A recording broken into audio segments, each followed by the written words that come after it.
Good evening. My name's Evan, and welcome back to Rockland Graves. I want to take a look at a film that I feel deserves more recognition than it gets. The Dark and the Wicked was released in 2020 and would fall into the category of elevated horror. I may not be a fan of the term, but I'm absolutely a fan of the genre. Granted, there are certainly films in this genre that are way too out there for me and feel like they're just trying to be weird and metaphorical instead of just telling a story, but The Dark and the Wicked is not one of those. It's a lesser known movie which I only know about because I saw it on Shudder and was drawn in by the title and cover art. Written and directed by Brian Bertino, the man behind The Strangers, the film was shot on Brian Bertino's actual family farm and tells the story of two siblings returning to their parents' farm to aid their mother with caring for their dying father. You know what? Nothing bad happens. The father has a speedy recovery and the film ends with a lovely family dinner. Truly heartwarming. No, I'm just fucking kidding. This is one of the most unsettling films that I have seen in recent memory, burning some truly horrifying images into my psyche. The title perfectly describes the dread-filled atmosphere which emanates from every frame of this film. It's beautifully shot, the acting is damn near perfect. What about Dad? I even give a shit about him. And the conclusion is downright chilling, yet it's a mostly unknown film. I highly recommend you watch this film for yourself before you watch this video, as I'm going to be going in depth on all of the plot elements. I'm going to be spoiling the entire film, as well as going into my theories as to what some of the less explicit aspects of the story might mean. The film opens on some spooky goats.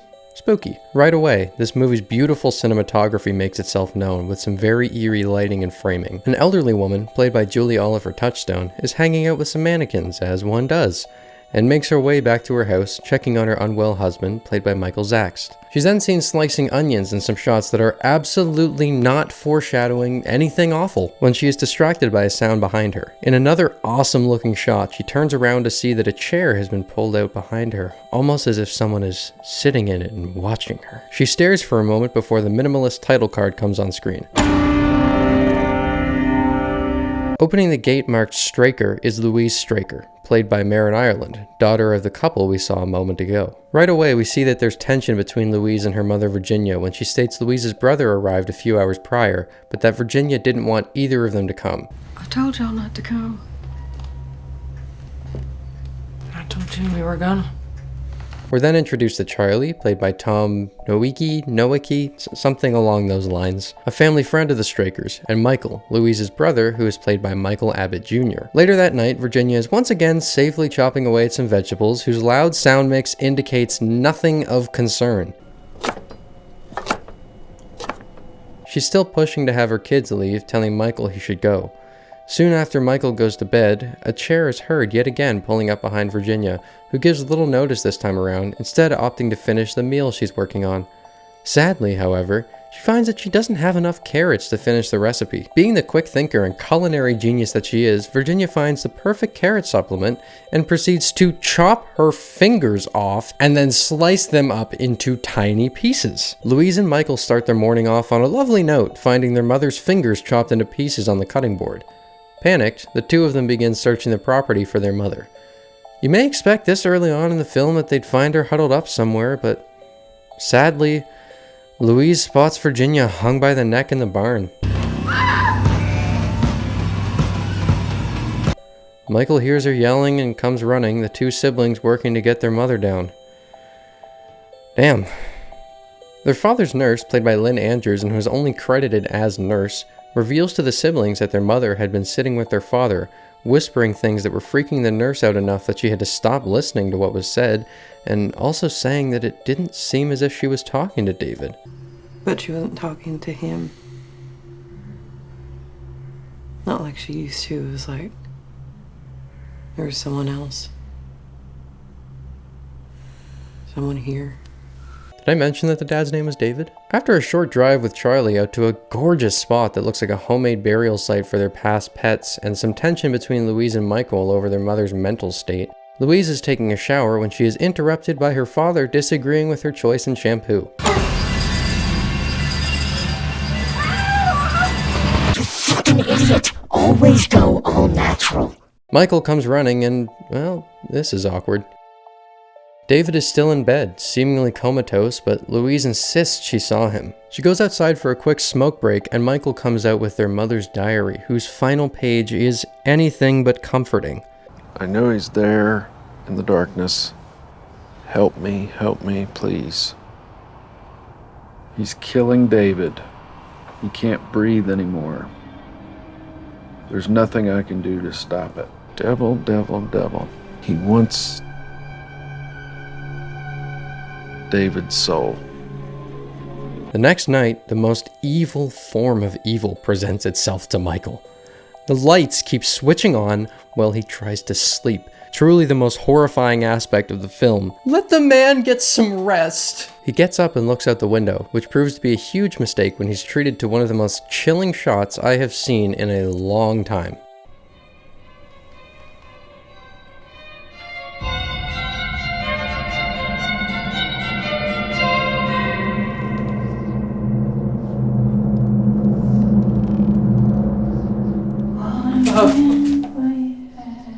This gave me goosebumps the first time I saw it. Virginia scares me, dude. These are my favorite types of jump scares, when it's not even necessarily a jump scare. Something is revealed on screen and the shot holds on it. The longer you look at it, it gets more and more disturbing, and it's just perfect. It's just chef's kiss. Mwah. Love it. Perfect. Louise wakes up the next day looking like she just failed an audition for Killer Clowns from Outer Space, finding her lipstick under the covers with her father. The phone rings and Louise is rightfully hesitant to answer. Tax evasion is a bitch, and Louise has been cooking the books for years. I'm not gonna lie, this scene got me on my first viewing. It's another great example of how fucking chilling this movie is. Louise picks up the phone only to hear an automated message saying the number she has dialed is out of service. That's weird enough considering this was an incoming call, but as soon as she hangs it up, it rings again.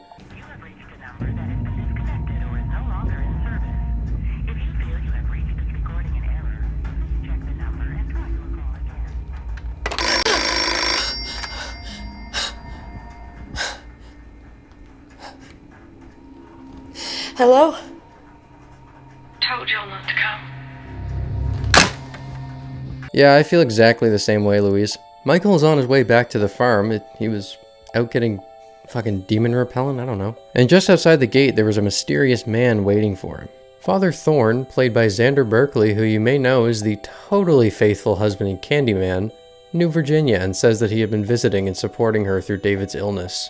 I hear their voices. They call. But what if it's a lie?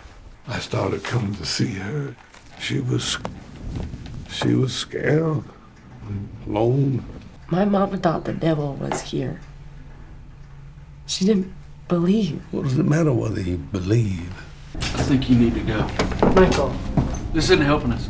The siblings believe that the priest had somehow planted this idea in their mother's head, stating that she was never a religious woman. Things escalate from here and blame is thrown from both sides. With some ominous parting words, the priest leaves the farm. You really think the devil's out there? That's your truth? You heard her words. Her warning.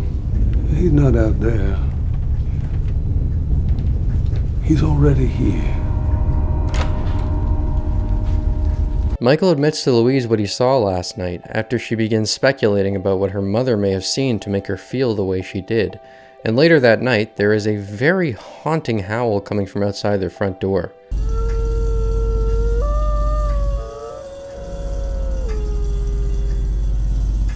This howl has been present throughout the film, I just haven't really had a reason to mention it yet. What follows is one of my favorite horror sequences in recent memory.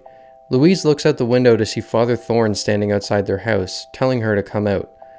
Michael opens the door, and my god does Xander Berkeley give an incredible performance here.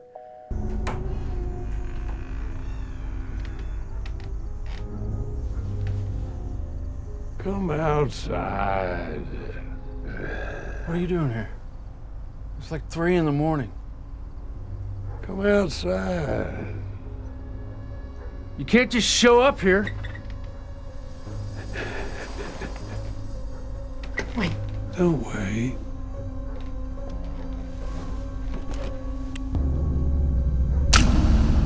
You want some rope? That is some perfect line delivery. Come outside. The phone rings again, and considering how well that went last time, Louise unplugs the phone.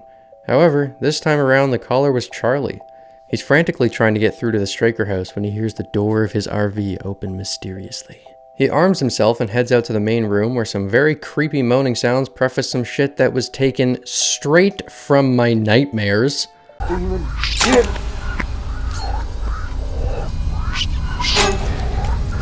This really is what my worst dreams are like. It's not fun. The thing has taken on Louise's appearance and whispers something inaudible to Charlie, who promptly blows his head open with his own shotgun. The next day, Louise calls Father Thorne, knowing that whatever was outside their house last night was not him, as her and Michael could not find footprints or tire tracks, and they both saw how fucked up his face was. However, something is not lining up with this phone call. Father Thorne not only has no idea who Louise is and says she's calling his hotel room, but that he's in Chicago, has never heard of Thurber, Texas, where the Straker farm is, and has never even been to Texas before. Then things get even weirder. Louise is confused, asking Father Thorne if he knows who Virginia Straker is, and his response is puzzling to say the least. You don't know Virginia Straker? You're trying to be funny. But Her name was Louise. You know I had a daughter. I didn't mean She to. killed herself a long time ago. I'm sorry, I didn't. You sound just like her.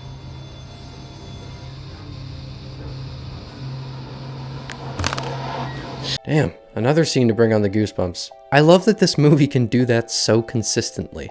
Michael and Louise want to have their father taken to a hospital, both for professional care and to get him away from whatever is happening on the farm. But the doctor they have analyze him, played by Mel Cohen, says he wouldn't make the trip to the hospital and that he can't sign off on him being moved anywhere. Later that day, Michael is working in the stables when a goat approaches him missing a leg, which appears to have happened recently, leading the siblings to search the property and find all of their goats torn all to shit. And later that night, Michael is in the stables once again when things start to go very wrong. He looks outside to see someone approaching the stables from the shadow. I love shots where you can barely tell if what you're actually seeing is something creepy or if your mind is just messing with you. The figure continues forward, revealing itself to be Virginia in a full birthday suit. She gets right up in Michael's face, but when he opens his eyes, she's gone. She reappears behind him, and it seems like some unseen force is trying to make Michael slit his own throat. Thankfully, he resists whatever this is and goes back to the house. Louise is sleeping next to David as the siblings don't want him to die alone, and they feel he'll be dead quite soon. Something enters the room accompanied by some bloodborne sound effects, and it looks like something is whispering to David. Louise appears to be in some sort of paralysis, and when she manages to pull out of it, she's horrified to see her father laying on the ceiling and reaching out to her. Louise goes to tell Michael about what happened, but he's nowhere to be found. And we've already established that in this movie, if you can't find someone, it's a very bad sign. Louise is startled by someone knocking on the door, but it turns out to be Charlie's granddaughter, played by Ella Ballantine, who says her and her mother have been calling for days trying to notify the Strakers of Charlie's passing. But for obvious reasons, the Strakers have not picked up. Now, if this movie has taught us anything, it's that everything sucks and nothing isn't evil. I'd even bet my money on a bar of soap betraying Louise at this point. To be honest, this morning, Well, it's just. Do you smell him? Oh, god damn it, come on! Louise can't get Michael to answer his phone, and thankfully the one totally not dark and or wicked character shows up at the house. The nurse absolutely is nothing to be concerned about, and I'm sure that at least she'll be a little more friendly than what we're used to. Louise finally gets through to Michael, who reveals that he left during the night and is on his way home. She is rightfully upset about this, but I'm sure the nurse's reaction to her sobbing is no cause for alarm. Nothing wrong here, no foreshadowing of anything knitting needle related, and absolutely no sign that she is quite enjoying Louise's panic. This phone call is fucking intense, and Marin Ireland is absolutely incredible here. what about Dad? I even give a shit about him. He's gone. He's gone. Listen to me. No, he's not. Listen! Wait, what's the nurse doing? Oh, she's upset that Louise is upset and simply wants to use the knitting needles to wipe away her tears so that she doesn't get her hands wet. That's fair. Louise hears the nurse yelling and goes to check what's wrong, and well, holy fuck, what the fuck did you do? Good God, okay, Well, okay, wow, yeah, this this isn't getting any better. No, it's carrots that are good for your eyesight, silly, not knitting needles. It is really not knitting needles. I can't stress that enough. Although, to be fair, I've never actually tested it, so maybe there's something to it. I don't know. Oh, wait, yeah, hold on. It looks like it might actually be never mind. We then cut to Michael arriving home, but there's immediately something off. He's unable to find his wife and 2 daughters, and no one is answering him. However, that's pretty par for the course for being a dad, so I wouldn't say it's any cause for concern just yet. He calls his wife's phone, and he hears her ringtone coming from the kitchen. This movie's fucked? There's gotta be a limit to it, right? I'll warn you now, what happens next is very disturbing. Michael hesitantly turns the corner and, man, yeah, sees both of his daughters with their necks slit at the table, and his wife in the same condition, with a knife in her hand. Damn! This is all too much for Michael, who pulls the knife from his pocket, which had been at his throat the night before, and this time he goes through with it, only by his own volition. Michael Abbott Jr. gives a very believable performance here, and it makes the scene very difficult to watch. He crawls over to the wall and sits against it, but when he turns around... holy shit, man. His daughters are not at the table, his wife is not on the floor. It was all in his head, but it's sadly too late, and Michael bleeds out there on the floor. Moments later, the front door opens, and... fucking hell, this movie is ridiculous. Michael's wife turns the corner to see him dead on the floor, screams, and thankfully the scene ends before we have to see his kids react. This is one of the most upsetting scenes I have witnessed in a long time. It's right up there with the car crash in Hereditary for me. Back at the farm, Louise awakens to the phone ringing. Experience has taught her never to answer that shit, and she stumbles out of the house before reconsidering. She does not want her father to die alone, so she returns inside to be with him. After hearing Michael's voice yell, telling her to leave, she attempts to call out to him. It's quickly made clear, however, that the call did not come from Michael.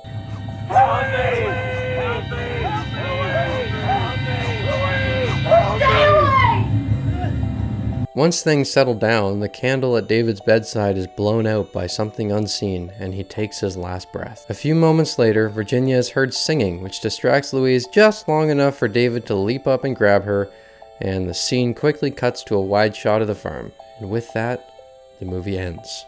I don't like when movies end with jump scares. I find it very cheap, and I don't know why some really good horror films are so insistent on ending like that. Like Sinister did. Sinister's great, but it also ended with a jump scare, and now this one's doing it. Come on, Dark and the Wicked, you're better than that. I would have preferred something subtle, like Louise walking onto the porch after her father dies for some air, and then his shadow is seen exiting the bedroom behind her, or maybe even just the sound of him getting out of bed is heard. Overall, The Dark and the Wicked is one of the most disturbing and upsetting horror films I have seen in a long time. It's not a perfect movie, and I find that there are certain moments that could have been more subtle to match the tone of the film, like when the young girl attacks Louise towards the end. The cinematography is beautiful, the acting is incredibly realistic and upsetting, and the writing works really well for me. This film provides some of the most chilling sequences I have seen in recent memory, and as someone who watches so much horror that I rarely get scared anymore, I really appreciate when a film can elicit a reaction like this. Now, there are many aspects of the film that are not explicitly explained, and that leaves room for interpretation. While I don't have the full picture, I'm going to try and explain the events of the film a little more clearly. Some of this will be my personal interpretation, so just keep that in mind. It's very clearly stated through the film that evil feeds off of vulnerable people. So when David got sick, something likely latched onto him, feeding off of both his frail and physical mental state, but also off of the impact this must have had on Virginia. Now, the Straker family was not religious, and so whatever was preying on this couple took the form of Father Thorn to convince Virginia that there was something evil feeding off of David, and to instill a fear of the devil in her in a way that wouldn't work if she didn't believe in anything supernatural. Virginia allowing this thing into her home so many times opens her and David up to its effects even more, and things began to spiral quickly. Virginia became convinced that the devil was trying to kill David, and wanted her children to stay away so that they would not be harmed. When they heard how sick their father had gotten, they went anyway, and either Virginia gave up hope and offed herself, or whatever this was manipulated her into doing it. There are a few moments throughout the film where it seems that people who are harming themselves are not doing it out of free will, like when Virginia cuts off her fingers and when the nurse stabs herself with the knitting needles. It seems like they're under the influence of something forcing them to do these horrible things to themselves, and they have brief moments where they're lucid and freak out over what's going on. I really got that vibe from the nurse. She seemed very back and forth on it. We can even see this manipulation take place during the scene in Charlie's trailer. Whatever this presence is able to enter the mind and show you things that aren't really there, convincing you very quickly to harm yourself. The entity feeds off the fear you feel in that moment, which is probably why it gives momentary glimpses into the reality of the situation. It torments the family by falsely introducing people who seem to pose no threat, only to reveal that they can never be safe, can never trust any good thing they come across, and ultimately convinces them that there is no hope. Once David succumbed to his illness, the entity had a body to move into and attack Louise. Now the biggest question mark for me is the phone call with the real Father Thorne. I got no idea what's going on there. I have no clue what's going on with his daughter named Louise who killed herself, and why Louise Straker bringing up Virginia Straker evoked the reaction it did. If anyone has any theories, let me know. So there you have it. This film is absolutely worth checking out, however, bear in mind that many people hate it for how cryptic it is and how it doesn't explain everything to you. I love movies that make me think about what's going on and try to interpret certain things, but I understand that that's not everyone's thing, and that's perfectly fine. So if that's not your thing, this movie may not be for you. I'm currently working on an in-depth review for Halloween Kills in the same vein as this video, and there are plenty of other films that I'd love to do deep dives on, and there are other types of videos that I'd like to be making as well. So if you enjoyed this video, consider subscribing so that you can keep up with my future content. Until next time, thank you for stopping by Rockland Graves, and I hope you've enjoyed your stay.